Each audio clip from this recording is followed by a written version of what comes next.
Hello everyone and welcome to my YouTube channel your home mentor. आज हम economics का micro economics का demand chapter का next topic पढ़ने वाले हैं, that is factor affecting demand. Factor affecting demand means those determinants जिनका affect होता है, जिनका डायरेक्ट इम्पैक्ट पड़ता है डिमांड के चेंज होने पे, जिनकी वजह से डिमांड इंक्रीज और डिक्रीज होती है। तो ये है factors affecting demand. Factors affecting demand में पहला पॉइंट आता है प्राइस ऑफ अ कमोडिटी, यानी कि जो गुड आप खरीद रहे हैं उसका प्राइस डायरेक्ट इम्पैक्ट डालता है डिमांड पर। फॉर एग्जाम्पल, एक कमोडिटी है जिसका प्राइस है 10 रुपी और मैं जब 10 रुपये पे वो मुझे बिकता है तो मैं उसकी क्वांटिटी 5 यूनिट्स परचेज करती हूँ, यानी कि डिमांड करती हूँ। अगर इसका प्राइस 10 से होके 8 हो जाएगा तो मैं इसकी डिमांड बढ़ा दूंगी। मीन्स प्राइस के गिरने की वजह से इसकी डिमांड मैंने 6 कर दी, और अगर इसका प्राइस बढ़ जाएगा तो मैं इसकी डिमांड कम भी कर सकती हूँ, 4 कर दी। मीन्स क्या है, इसका नेगेटिव इम्पैक्ट पड़ता है डिमांड पे, यानी कि there is a inverse relationship between price and demand.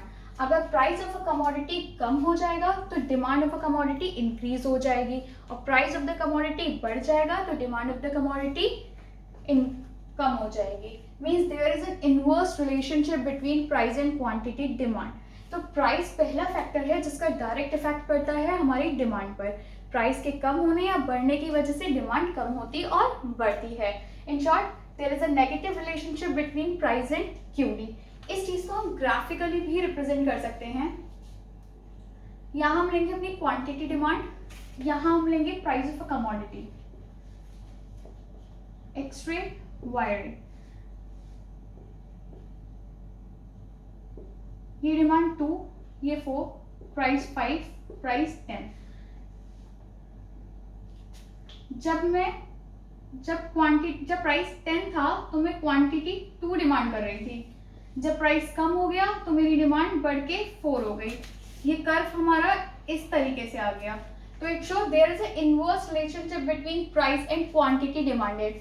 Price कम हुआ तो डिमांड हमारी बढ़ गई। तो price of a commodity is the first factor which affect the demand of a commodity. इसी तरीके से सेकंड आता है हमारा price of related goods. Price of related goods, अब ये रिलेटेड गुड्स क्या होते हैं? रिलेटेड गुड्स को हमने 2 टाइप से बांटा है। फर्स्ट इज जो substitute good and second is जो कॉम्प्लीमेंट्री गुड्स। अब सब्स्टिट्यूट गुड्स और कॉम्प्लीमेंट्री गुड्स ये क्या होते हैं? सब्स्टिट्यूट गुड्स वो गुड्स होते हैं which can be exchange for each other, which can be replace for each other. For example, घर में गेस्ट आता है और हम उससे पूछते हैं ठंडा लेंगे या गर्म लेंगे। लाइक गेस्ट बोलता है ठंडा, तो ठंडा होता है तो ठंडे में हमारे पास बहुत सारे सब्स्टिट्यूट हैं। लाइक रूह अफ़ज़ा भी बना सकते हैं आप रूह अफ़ज़ा को रिप्लेस करके आप कोल्ड कॉफ़ी बना सकते हैं, आप कोल्ड कॉफ़ी को रिप्लेस करके आइस टी बना सकते हैं, आप कोल्ड ड्रिंक्स लगा सकते हैं। इसी तरीके से हॉट ड्रिंक बोलता है तो चाय और कॉफ़ी यानी कि टी और coffee can be replace for each other, so they are substitute goods. तो जिन गुड्स को हम एक दूसरे की जगह एक्सचेंज कर सकते हैं, रिप्लेस कर सकते हैं, उनको हम बोलते हैं सब्स्टिट्यूट गुड्स। सब्स्टिट्यूट गुड्स के केसेस में क्या होता है? प्राइस ऑफ टी और क्वांटिटी डिमांड ऑफ कॉफी। अगर प्राइस बढ़ जाएगा टी का, अगर टी का प्राइस बढ़ जाएगा तो ऑटोमेटिकली, बहुत नेचुरल सी बात है, अगर टी का प्राइस बढ़ गया तो टी की डिमांड क्या हो जाएगी? कम, क्योंकि हमने फर्स्ट पॉइंट में ही पढ़ा था there is a inverse relationship between price and quantity demand. तो अगर टी का प्राइस बढ़ गया तो टी की डिमांड कम हो जाएगी, तो डिमांड किसकी बढ़ेगी? लोग जो है वो कंजम्पशन बढ़ा देंगे कॉफी का, यानी कि टी का, यानी कि एक कमोडिटी का प्राइस अगर इंक्रीज करता है तो इसका पॉजिटिव इम्पैक्ट पड़ता है दूसरी कमोडिटी की डिमांड पर। टी का प्राइस इंक्रीज करा तो कॉफी की डिमांड इंक्रीज कर गई। Means there is relationship, there is a positive relationship between price of one commodity and quantity demand of another commodity. एक के प्राइस कम होने की वजह से, एक के प्राइस बढ़ने की वजह से दूसरी कमोडिटी के प्राइस क्वांटिटी डिमांड जो है वो इंक्रीज करती है, उसको हम बोलते हैं सब्स्टिट्यूट गुड का impact on demand. Second, what are complementary goods? Complementary goods are those goods which are jointly demanded, जिनकी जॉइंट डिमांड होती है। सॉक्स पहनेंगे तो शू चाहिए तो सॉक्स चाहिए, तो there is a joint demand है। पेन है तो रिफिल चाहिए, या पेन है तो इंक चाहिए। इंक, अब क्या इनका कोई काम है पेन के बिना? तो क्या है, जो गुड्स की जॉइंट डिमांड होती है, कार है तो पेट्रोल चाहिए, डीजल चाहिए। Those goods which are jointly demanded are known as complementary goods. इसमें क्या होता है, price of car, quantity demand of petrol. Car का प्राइस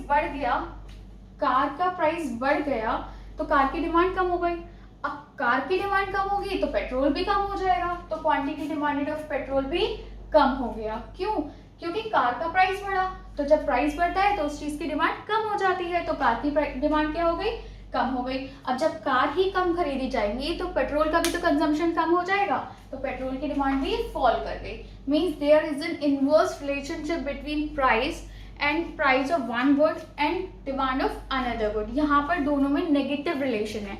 सब्स्टिट्यूट गुड्स में क्या था, पॉजिटिव रिलेशन था, एक गुड के प्राइस में और दूसरी गुड की डिमांड में, और यहाँ पर दोनों में नेगेटिव रिलेशनशिप है, एक गुड के प्राइस में और दूसरी कमोडिटी की डिमांड में।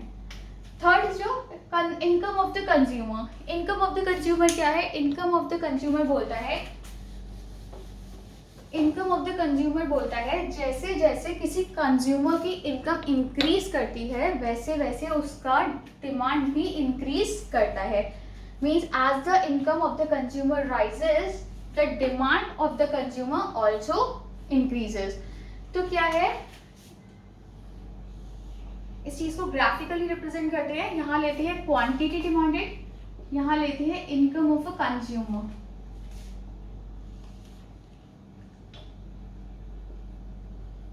सपोज करो इनकम थी 1000, डिमांड कर रहे थे 2,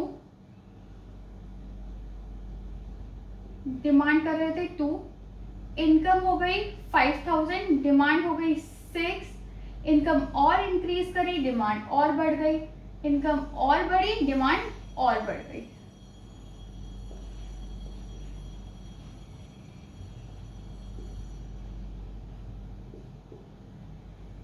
ठीक, तो ये क्या दिखा रहा है, पॉजिटिव रिलेशन दोनों के बीच। जैसे जैसे इनकम बढ़ती जा रही है वैसे वैसे quantity demanded also increases. So there is a positive relationship between income and demand of a commodity. As the income of the consumer rises, it leads to increase the demand of the commodity. The next is population. Same relation. जैसे जैसे economy की population increase करेगी वैसे वैसे demand commodity की increase करेगी, और जैसे जैसे पॉपुलेशन फॉल होगी वैसे वैसे क्वांटिटी डिमांड भी फॉल होगी। Taste and preferences. कंज्यूमर का कभी भी एक ही टेस्ट नहीं रहता है, हमेशा चेंज होता रहता है।